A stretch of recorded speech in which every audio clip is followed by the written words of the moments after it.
Oh my god, guess who's back? Yes, it's that fantastically glamorized, possibly sterilized, and slightly objectified drag queen who provides supposedly intellectual ramblings on drag. Gloria had to change her name due to witness protection. Terrible what you see during Glasgow Pride. Today I'm giving my best attempts at executive realness to talk about that oh-so-niche and unknown bit of programming known as RuPaul's Drag Race and its effect on the history and development of drag art. Now, for those of you sat here today, all 5, 6, 7 of you, who don't know what drag art is, what are you doing at this talk? But just to make sure, let me give you a brief description of what drag art is from yours truly. Drag art is the manipulation of sex, gender, and sexuality through the use of theatrical elements such as makeup and costume to create a persona, a performance identity beyond one's own natural identity. Everybody got that? Good. Now, for all you poor, unfortunate souls who have never seen RuPaul's Drag Race, allow me to give you a bit of a rundown. A group of aspiring model actress mattresses who play elaborate dress-up for a career, fight tooth and nail for the chance to be deemed the next drag superstar by the one-hit wonder not willing to die, RuPaul. There are a series of challenges to see who isn't the worst at acting, singing, dancing, sewing, and advertising, I shit you not, until it is whittled down to a combination of the quirky art kid, the seasoned drag mother, and the twink who slept with the right producer, for RuPaul to decide which of these valiant queens will be the best sacrifice to have RuPaul's career survive another year, or 6 months if we have an all-star season. Pretty sure that's the TiVo description. But such an oversimplification doesn't do justice for these valiant queens, in that many of them will go on to have highly successful careers as singers, performance artists, and even fashion icons. But such accomplishments are besides the point. For RuPaul and the stiletto-rocking, propaganda-spewing machine that is RuPaul's Drag Race doesn't care about showing these queens in all their glory. For RuPaul's Drag Race is the entertainment spectacle of the 21st century, and its sole purpose is to promote the idea that RuPaul is the drag deity of our time, and make it so that the entirety of drag art is to become an incestuous act of adoration towards Grandmother Ru. In short, RuPaul's Drag Race has fucked up drag. Now, you might be sat there wondering, what's the big deal? Who cares? It's just a bit of fun. It's reality TV. It doesn't mean anything. Can you see the serious expression on my face, or is it making it a little bit too thick? Anyway, the big deal is that with RuPaul's Drag Race being the main source of drag within the mainstream media today, totaling 987,000 viewers for its Season 9 premiere, and 7 Emmy nominations in 2017, there is an increasing rise in the opinion that good drag art is RuPaul's drag art, and that the mere spectacle of a man looking like a woman in a dress is enough in what was once a highly performative art form.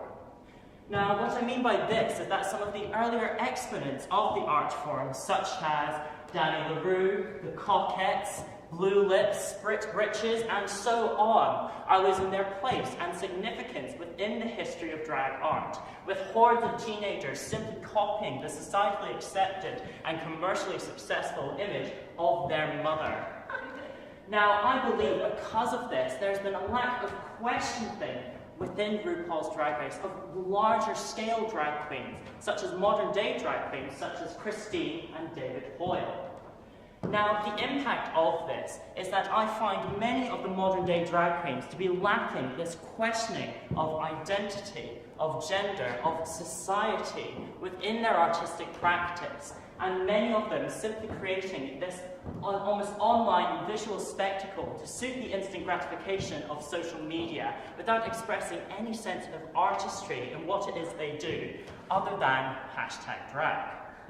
And it's because of this that I believe that because of RuPaul's Drag Race, that we are seeing a killing off of the artistry within drag art, due to the commercialization of RuPaul's Drag Race by RuPaul to simply make it a multi-award winning advert in order to promote his brand and basically rewriting the entire history of drag art to simply promote the idea that RuPaul is the drag deity of our time.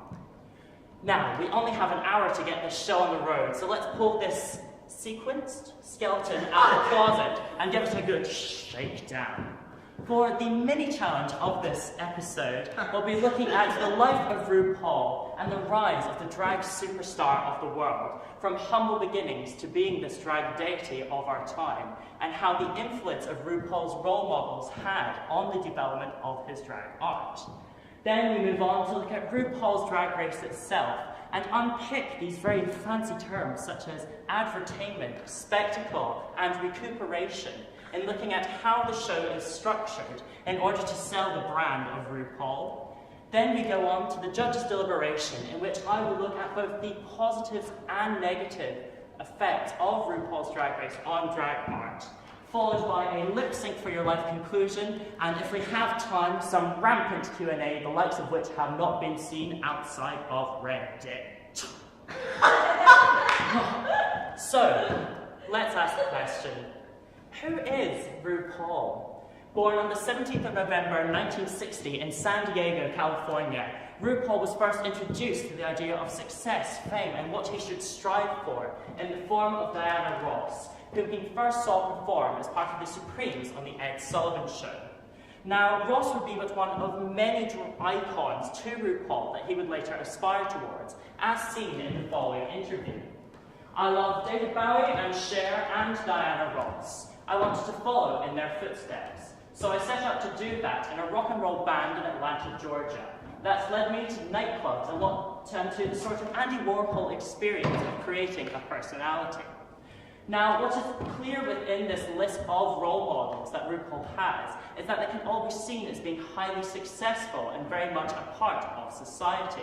And they can also be seen as having very distinct performance identities. In that, if we look at Diana Ross and Cher, we can see this idea of RuPaul aspiring towards their sense of glamour, their sense of regality, and almost their matriarchal figure that gives them the sense of being a mainstream success within modern society.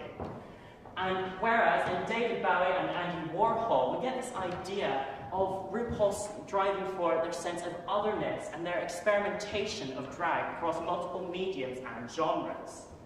And if we actually looked at RuPaul's modern-day drag persona, we can see that RuPaul has basically cherry-picked the best qualities of these artists in order to create his modern-day drag persona.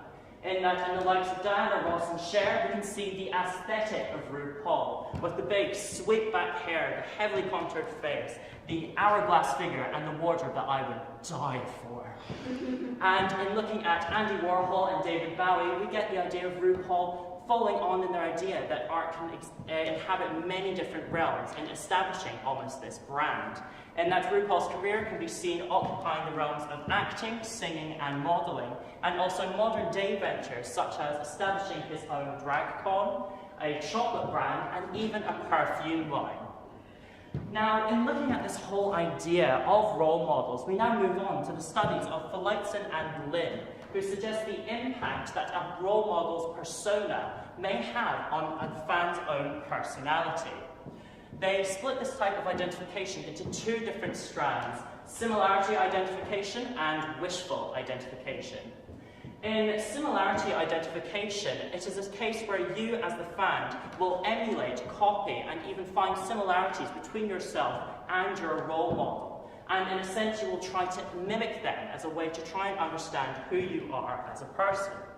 Whereas in wishful identification, we can see the same idea of copying and trying to become like that role model, but for a very different reason, in that you are wanting to obtain the same quantifiable qualities of that role model, such as their sense of fame, success, and status.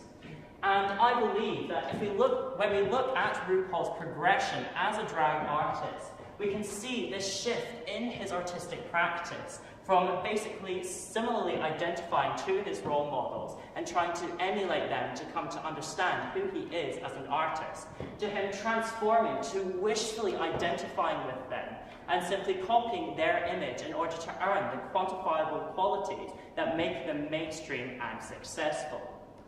Now, as I said before, in the likes of Diana Ross, we could see the sense of being regal, of being motherly, of being mainstream. Whereas in David Bowie, we get the sense of otherness, the sense of being an outsider, of being counterculture. And so by RuPaul wanting to inhabit both of these realms, it can almost be seen that RuPaul wanted to be both mainstream and counterculture. Now, this obvious contradiction caused a rift within RuPaul's artistry, in that as RuPaul developed from his very early drag, we can see him shifting his artistic practice because he wasn't getting enough attention that he so desired, and becoming a sort of grandiose matriarchal dame that would suit the needs for mainstream society so that he could earn the sense of success, fame, and status that he so aspired towards. We now look to the beginning of RuPaul as a drag artist, which I believe started when RuPaul moved to Atlanta, Georgia at age 15 in 1975 to study the performing arts. Now, at this time, RuPaul earned a considerable amount of success as this outsider, quirky club kid / drag queen, in that he appeared as the lead role in the film Star Booty, was a bar dancer and singer for his band Wee Wee Paul, was a backing singer for the Glenn Meadmore Band along with fellow queer performer Vaginal Cream Davis, and also as a performer in his own right working at the Pyramid in New York. Now, for those of you with a keen eye, you'll probably see that RuPaul's drag at this time is a little far removed from the glamazon we see today, in that his aesthetic is very much inspired by the punk ideology of this time. It is very much adopting genderfuck aesthetics, genderfuck being a practice within drag in which you present a shabby aesthetic in order to disrupt the idea of the gender binary, and this whole idea of being counterculture.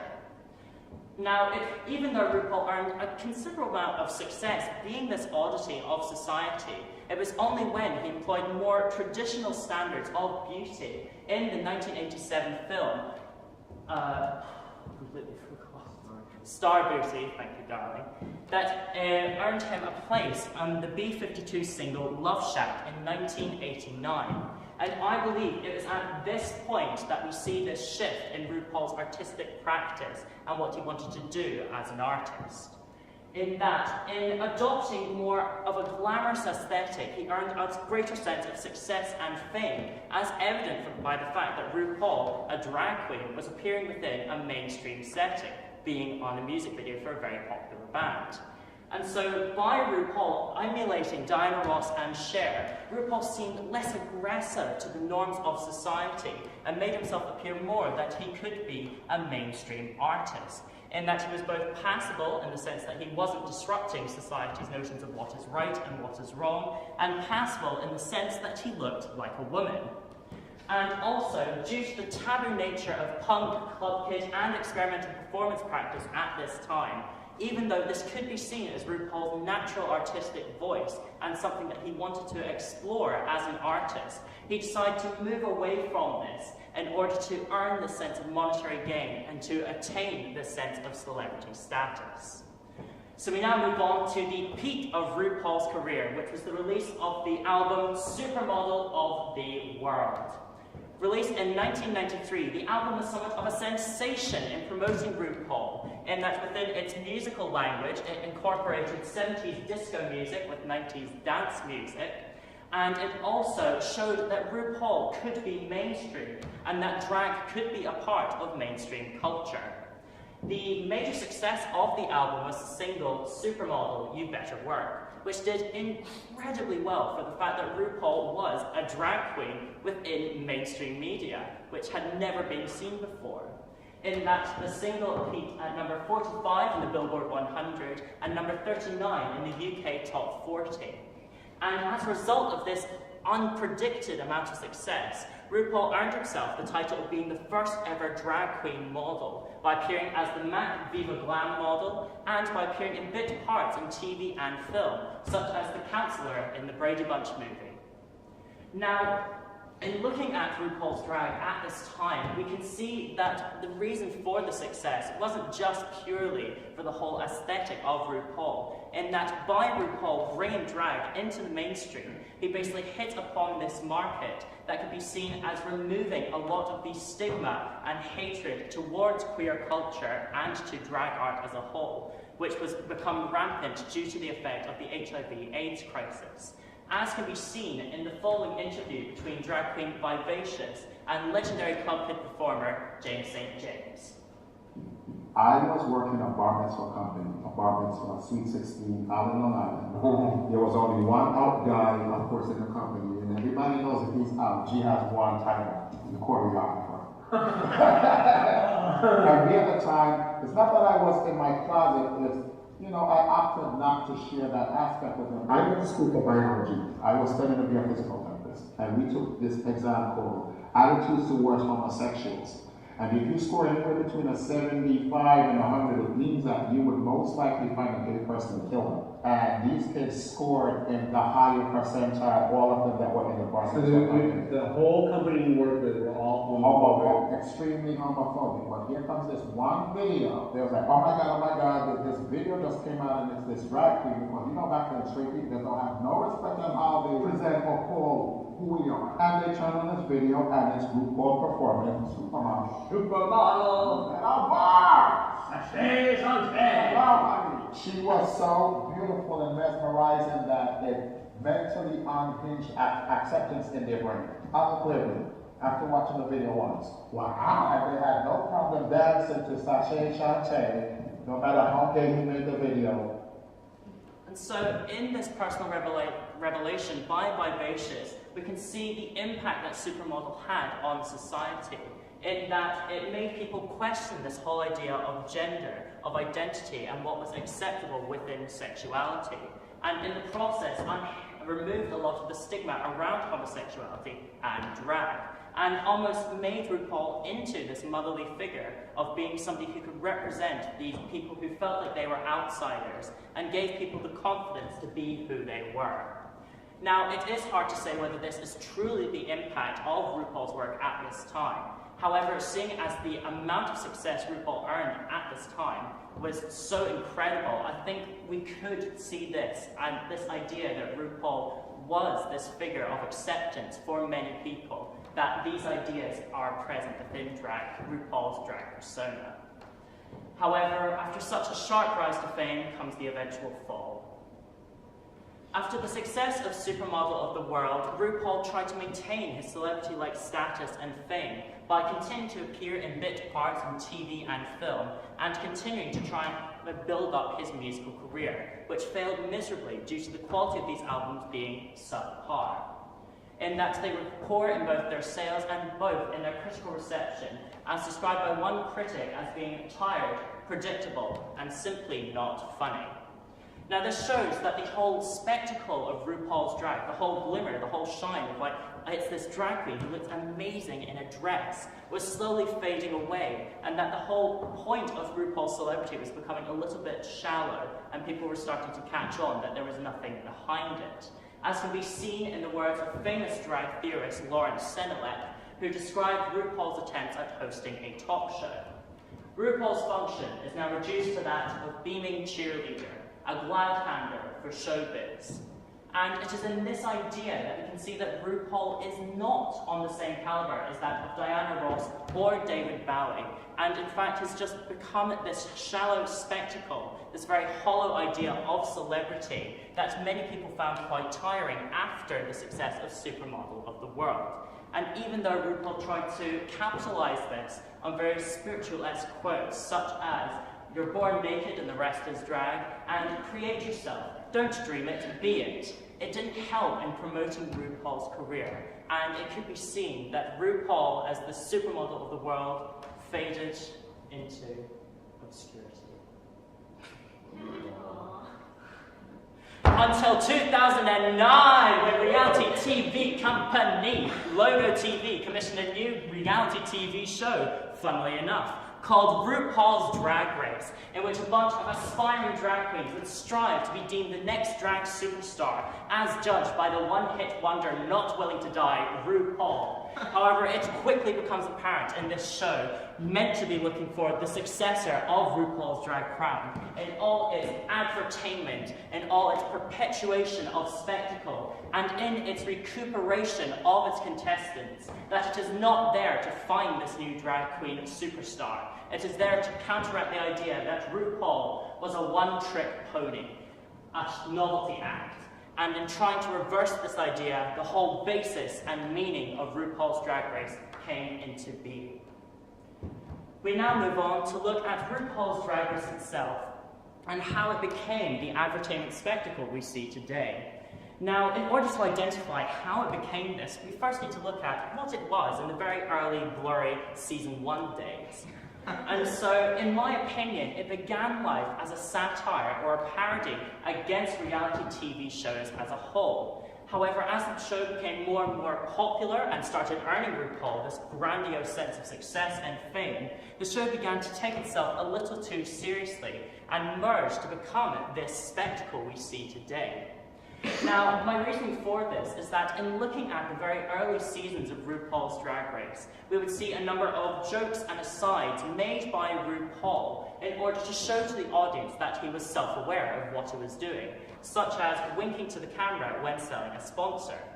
However, as the show has progressed, many of these asides have been completely removed and replaced, in which all of the challenges within the show, beginning as these fun little bits of entertainment, I should say, became pure examples of advertainment. Now, advertainment is a term related to the study of reality TV shows, and it describes programming designed to sell as it entertains, branded content. The shows themselves act as marketing vehicles in addition to attracting audiences. So, in this sense, we can see that this very particular brand of reality TV show isn't just there to be entertaining, it is actually to give a wider audience and to make people want to buy whatever brand is being sold. And in looking at RuPaul's Drag Race, it isn't just about selling makeup supplies, holidays, or boobsforqueens.com. That's boobsforqueens.com. But the actual career and brand of RuPaul himself. Now, there's a very obvious reason why RuPaul does this. But because of this very capitalistic sense of purpose and intent, RuPaul fails in this almost self-given role of being this gatekeeper of drag art, in that he does not show these queens in all their glory, but makes them out to be very shabby, tacky little spectacles in order to sell RuPaul's latest single. Now available on iTunes. We now move on to look at this whole idea of the spectacle. Spectacle, as described by the Oxford English Dictionary, is described as being a visually striking performance or display. Pretty straightforward, but not what we're looking for. No, we are talking about drag queens here. It is a little bit more complex than just big hair and high heels. No, the spectacle is an idea put forward by former member of the Situationists International, Guy Debord, who described the spectacle as being the concrete inversion of life, the autonomous movement of the non-living. Now, what this suggests as a theory is that us as a society are living within this idea of the spectacle, in that many of the objects, events, and experiences that we have within our day-to-day lives that have a very specific purpose, such as food being for nutrition or homes to be lived in, are now experienced by proxy due to the effects of advanced capitalism and marketing campaigns, making it so that we don't actually care whether it does its actual purpose, but whether it's bright and shiny and makes us feel good, almost making us all into a society of magpies. Now, to give you an example of this spectacle, let's look at Coca-Cola. Now, hands up for this. How many of you, when I mentioned the words Coca-Cola, thought of the taste of the product? 3 people. Okay. Now, how many of you thought of these sleek, sexy advertising campaigns that make you think that Coca-Cola is this representation of the holidays, a representation of family, an idea that Coca-Cola can make you happy? Everybody. Fab. That makes my argument so much stronger. But in this sense, we can see that Coca-Cola is not about just being a soft drink. It doesn't even matter if it's a soft drink. All that matters is that it's this giant, enormous, visually striking entity that has almost become a dominating element within our modern day society. And I believe that it is in this single-mindedness that we can see the whole brand of RuPaul to not be about his music, about his acting, or even the show that revived his career. All that really matters is that you think that RuPaul is the drag deity of our time, and admire the fact that RuPaul looks great in a dress. RuPaul has even gone so far as to enact recuperation in order to maintain the sense of spectacle. Now, recuperation is another term related to the Situationist International, which describes the process by which those who control the spectacular culture, embodied most obviously in the mass media, co-opt all revolutionary ideas by publicizing a neutralized version of them, literally turning oppositional tactics into ideology. Now, this definition by Kaczynski suggests that these multifaceted, multi-million-dollar corporations have actually developed a mechanism to kill off opposition or competition to their spectacle. In that, they would take in these oppositional ideas, sterilize them, and rebrand them as another facet of their spectacle. Now, this can be seen as already taking place with the punk movement and the Sex Pistols, a band initially striving to make change within the world, now being seen toted around tote bags sold all across the UK. And I believe it is now happening with drag art itself, in that RuPaul is making the entire form of drag art not about this exploration of identity, not about the sense of exploring who you are, but simply a case of advertising RuPaul's spectacle, and making it so that the entirety of drag today has to become a carbon copy of RuPaul and advertise the idea that RuPaul looks damn fucking good in a dress.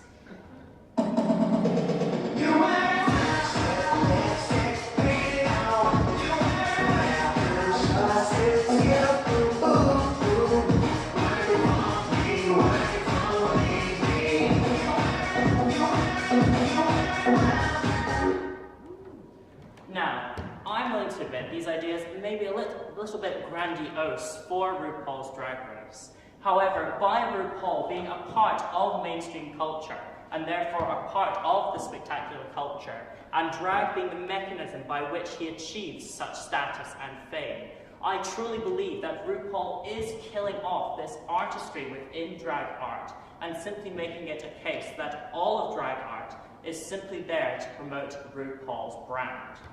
So, how does RuPaul enact such grand ideas within RuPaul's Drag Race itself?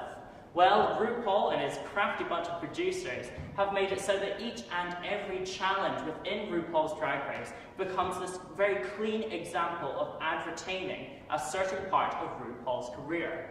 Now, I've divided these into 5 different categories, which are the actual performance, advertising, drag history / pop culture, fashion, and music. Now, as we only have a certain amount of time, I'm only going to be focusing on one of these areas, and that is music, both due to the fact that RuPaul earned his sense of status and fame because of what he did within music, and that within the musical challenges and post-musical careers of the RuPaul's Drag Race queens, we can see how much of a domination RuPaul has over drag art, and this betrayal of his role as being this gatekeeper, and in how he has almost made it so the individual artistries of these contestants have been recuperated by the brand of RuPaul so that he can continue to sell his spectacle. Now, I believe there is one challenge which shows this idea beautifully, and that is the Season 7 episode, Spoof. There it is. Now, within this season 7 episode, RuPaul profits from the work of parody artists such as Sherry Vine, Willem, and Jackie Beat by challenging his drag queens to create a dragified version or a parody of RuPaul's own original songs. Now, what is interesting within this challenge is that RuPaul has basically changed the entire intent behind parody, in that it is initially seen as this idea of satirizing a subject matter and using their base material. But by RuPaul making it as another mechanism to sell his brand, it is instead transforming it so that these queens almost have to glorify RuPaul within their transformations of RuPaul's own work. Now, within this challenge, the drag queens were split into 3 different groups, all of which were judged very differently by RuPaul within this challenge. In the first team, we have Trixie's team, whose take on the song Dance For You takes the form of Tan With You, in that the drag queens look at the comical issues of sun tanning and a basic satire of the LA lifestyle. Grab some oil, I've got a place for you. Out on the seashore. One more time, I'll read a tanning brew.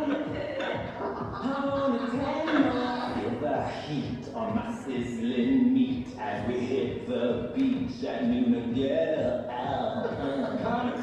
So you get the idea.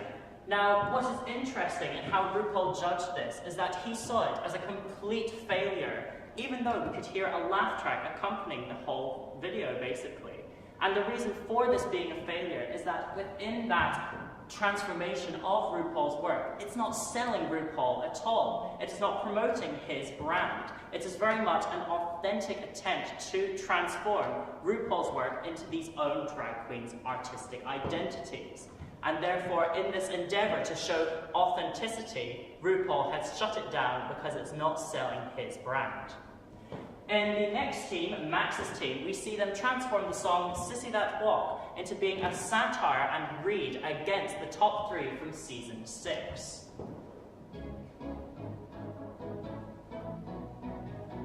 Play myself up, throw it on my head. I'm so over this, wishing that these bitches were dead. King talking, constantly in my prime. Top 3 all team, ego trip all the time. I hope you trip, I hope you fall. I hardly wear makeup at all.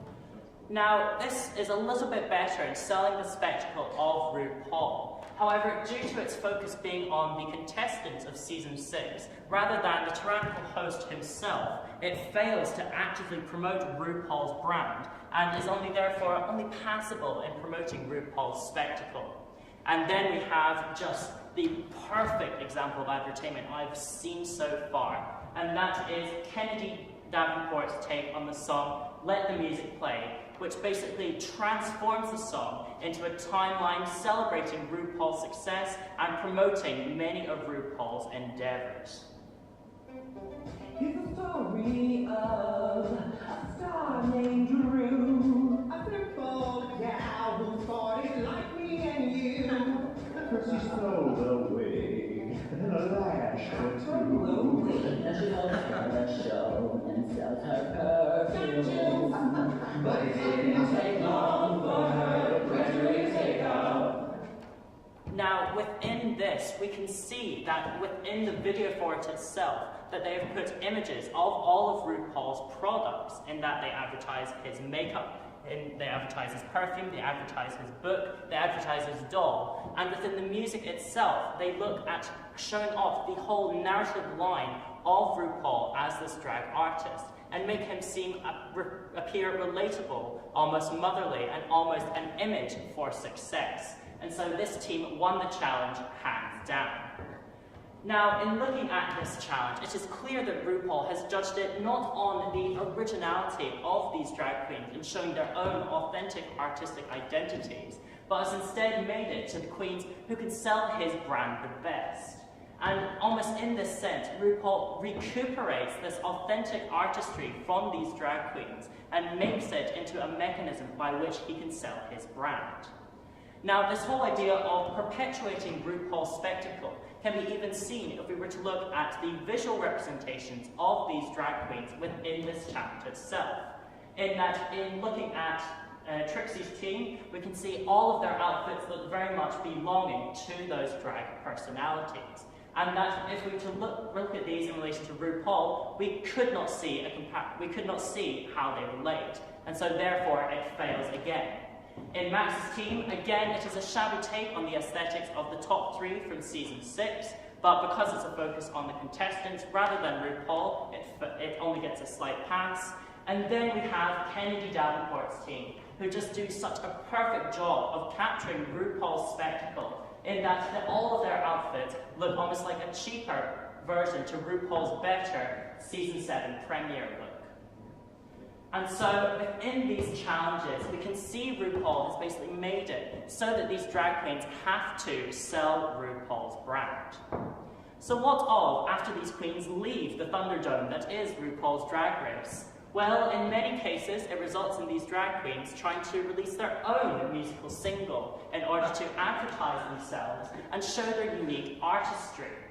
Now, this fails completely due to the fact that these drag queens have actually, instead of showing their unique artistry, have instead bought into the brand of RuPaul by only showing the positive aspects that RuPaul has shown of them whilst within the show. In that they will both copy RuPaul's brand identity and both the nature of RuPaul's music.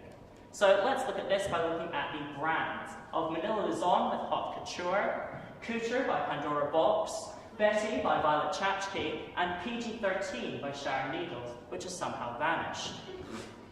Now, in looking at all of these drag queens, it is clear that, it's definitely vanished. In looking at all of these personas, it is clear that they have high production value, a very clear sense of striking color, and they are all buying into the positive traits that they were given within RuPaul's Drag Race. In that Manila Luzon was seen as this very fashion-forward drag queen, who here can be seen promoting this idea in the single Haute Couture. With Pandora Box and Couture, we can see this artist capitalizing on being seen as a comedy queen within RuPaul's Drag Race, with this very slapstick take of looking at their genitalia. In Betty by Violet Chachki, we can see this artist's employment of BDSM elements within their drag, as evident from the padlocks on her bracelets. And in Sharon Needles, it came back. We can see the artist employing this very gothic horror aesthetic with both the colour scheme of the single and both the reference to the parental guidance board. Now, you could argue maybe they are being genuine within their artistry of this, but such a thing is not the case, in that in looking at all of these albums from all of the Drag Race queens, they do not carve out their unique own artistry within the branding, in that it looks like a copy-cut image of RuPaul's own albums.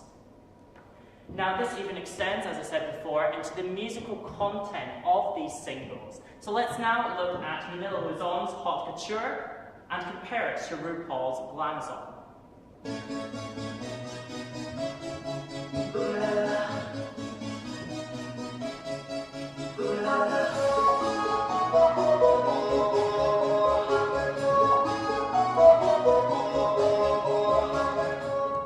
And now RuPaul.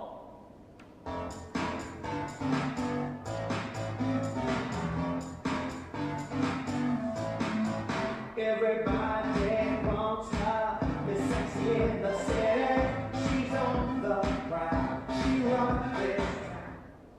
Now, the comparison between these two is very easy to make, and now both of them employ this very generic drum beat. They both have this electronic hook within them. They both employ auto-tuned vocals, and both of them are focused in on representing their drag personalities. And so, in looking at this whole spectacle of RuPaul's Drag Race and what it's doing to drag art, we can see that RuPaul has made it so that the entire show is a case of celebrating RuPaul's brand and making it an incestuous act of celebrating RuPaul's achievements. And in the process, we can see that these drag queens, in order to earn any sense of acceptance, praise, or value within the sphere of drag art, as dominated by RuPaul, they have to become this carbon copy of what RuPaul represents. And so now we come to the judge's deliberation, in which I will look at both the positives and negatives of RuPaul's Drag Race in order to, let's see, I've got it noted down somewhere. Get it? Let's see. Got it? Got it? Effectively balance my argument. Did you get that, Alistair? Give me a thumbs up. Yay.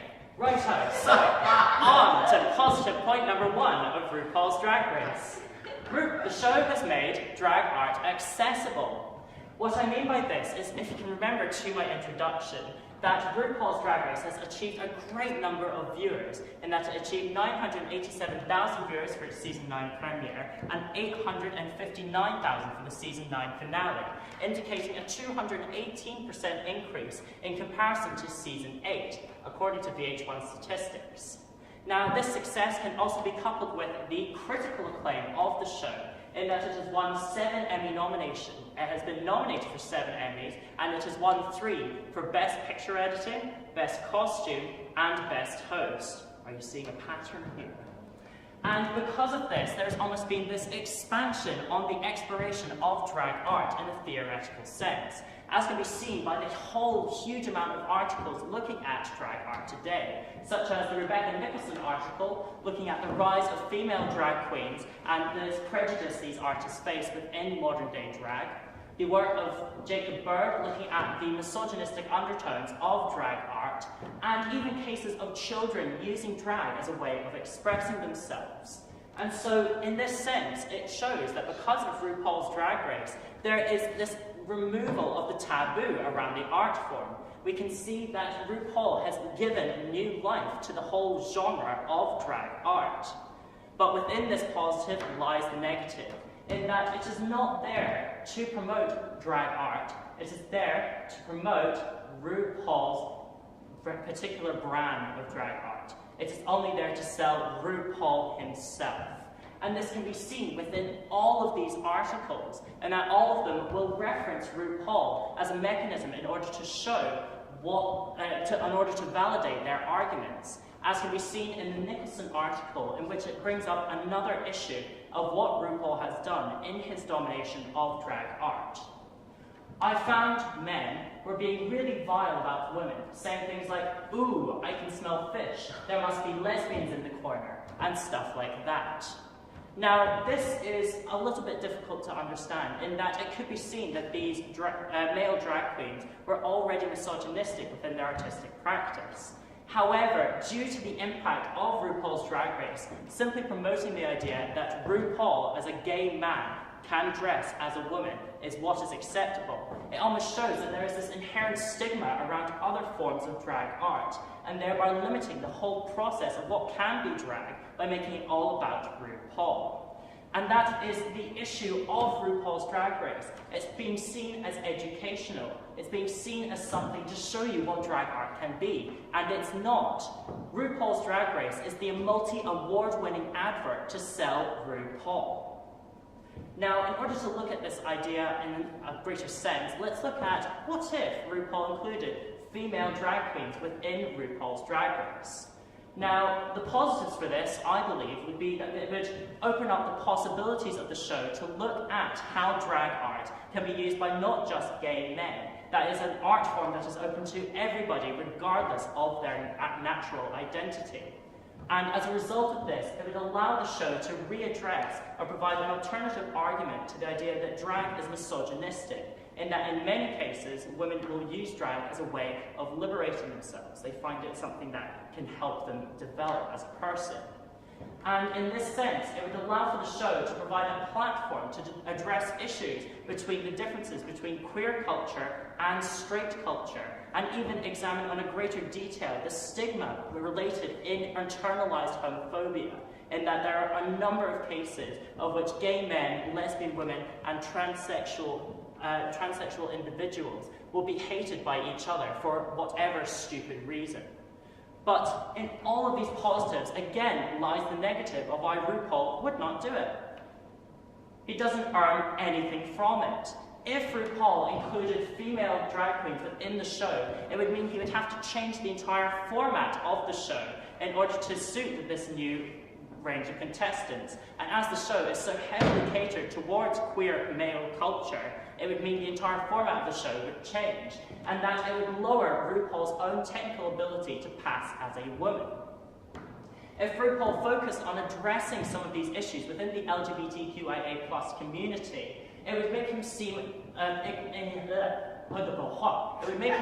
manipulative in his attempts to sell his latest single. And if RuPaul expanded the show to show the entire variety of what drag art can be, it would basically show how weak RuPaul is as an artist, in that he has not developed in the 9 years since RuPaul's Drag Race. He has simply continued to sell the idea that RuPaul looks great in a dress.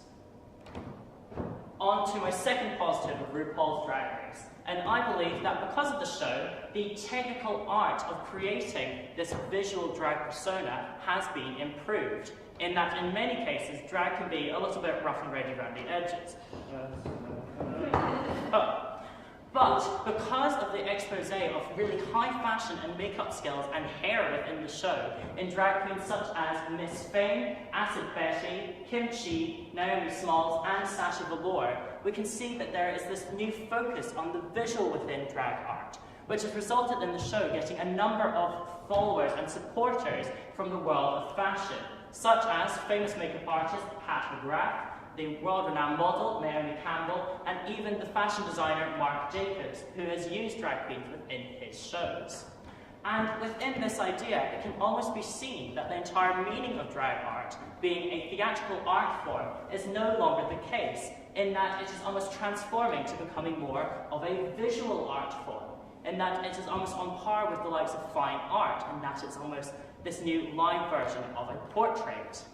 But again, my issue with this is that there has been this lack of exploration into the artistry within this idea, and that many of the drag queens will not actually give any of their own artistic self within what they do. There will be no creative thought behind it, and in many cases they will just rely on tropes of drag performance rather than exploring what drag could be for them. And let's look at this now in relation to lip syncing. Now, lip syncing began in the 1950s as a mechanism to move past the heavily taxated nightclubs that were occurring at this time by the US government, in that many clubs would have a live band so that the drag queen would sing live, be an MC, and be a comedian, aka an entire host. However, because of these taxations, it meant that many of these companies and nightclubs basically decided to instead say, oh, you can just lip sync the performance. Now, with this cheapening of drag art, it basically opened up who could do drag art, and basically lowered the technical skill required to perform it, in that you basically didn't need to be able to do anything but simply mouth along to a song. Now, as the show has developed and become the primary focus within RuPaul's Drag Race for queens to redeem themselves within RuPaul's eyes, we can see that many of these queens will continue to strive to create this spectacle, this visually striking performance, through the overuse of advanced choreography such as death drops, use of props, and wig reveals. Now, let's look at this from an actual example from the show, which has gone on to be known as an iconic drag lip sync performance.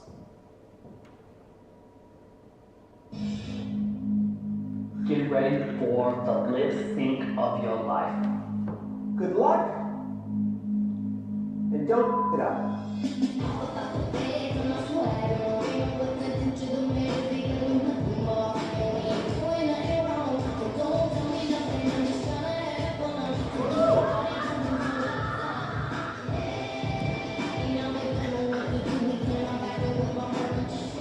There's no holding back, there's no tiptoeing around. I have to bring everything.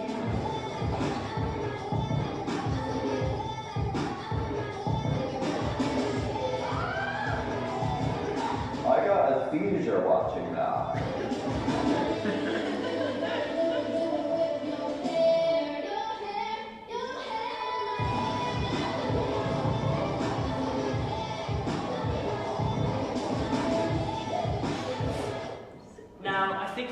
idea in that there is no artistic meaning behind what they are doing. There is no purpose in why they are whipping their hair back and forth.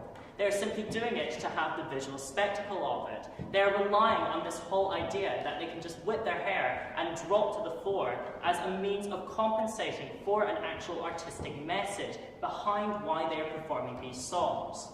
Now, this could be seen because of the fact that Whip Your Hair Back and Forth by Willow Smith is a pretty superficial song. But seeing as so many drag queens will emulate these ideas by continuing to do these death drops, these wig reveals, these use of props, it's just showing how limited the artistry is within drag. And if we now turn to look at the visual of drag art, we can see this whole idea of there being no artistic voice behind what these drag queens are doing. So let's now compare Season 7's Pearl to that of Scottish artist Rachel McLean. Now, in this 2016 image from Rachel McLean's series, We Want Data, we find the artist has transformed themselves through the use of drag into this amorphous, obese creature who is depressed and anxious about their loss of data, their loss of success, their loss of fame, their loss of status, due to their connection to the World Wide Web being chewed on these ravenous rat hybrids within this dilapidated landscape obsessed with free Wi-Fi coffee houses. Now, within this image, McLean looks at the idea of using drag as a way of addressing our addiction to technology, our obsession with the self, our desire to be successful, and gives us an honest opinion of maybe a bit dramatical, but a clear idea of what could happen in the future if we continue down this very narcissistic path. Whereas in the Pearl image, we find the artist has put themselves on a grey backdrop, very heavily photoshopped, and looking kind of like a Marilyn Monroe doppelganger. There is nothing behind this image other than the pure image itself, in that it is basically promoting Pearl's nostalgia for old celebrity. There is no sense of why Pearl is doing this. There is no reason why this drag artist is doing this particular thing. It is merely relying on the visual spectacle of looking like this. And this is echoed in all of the drag queens we see today, stemming from RuPaul's Drag Race, applying this almost online spectacle of images to make you think that they are greater than they really are, which is so supported by the domineering brand that is RuPaul. Now, I must lip sync for my academic life and remember what this whole rambling talk was all about. In looking at RuPaul's Drag Race, we can see that it is the advertainment spectacle of the 21st century. We can see that this has stemmed from RuPaul's initial childhood and desire for wealth and status because of his childhood icons, making him want to become this superior creature within society, which has resulted in the show itself making its cast into very gimmicky, cheap spectacles through the use of spectacle, advertainment, and recuperation to make them another mechanism by which RuPaul is seen as the drag superstar of the world. Sure, there have been some positives in that the show has helped in reducing taboo and has made a wider audience of people want to see drag art, and has also improved the visual art of the medium. However, within these positives lies the negative, in that RuPaul has not done this for any greater sense of being a gatekeeper, of showing what drag art can be. He has done it to show off himself. And as a result of this fixation on the visual spectacle of how good RuPaul looks in a dress, it has led to a death within the artistry of drag art. And so, I have only one thing left to say. RuPaul's Drag Race is a reality TV show. It is not there to educate you on what drag art is. It is not even there to properly entertain you. It is there to advertise RuPaul. Does that mean that people are going to stop watching it? No. Does that mean that it's killing off drag art? Of course. But who cares? The show is entertaining. So, with all that said and done, who's excited for Season 10?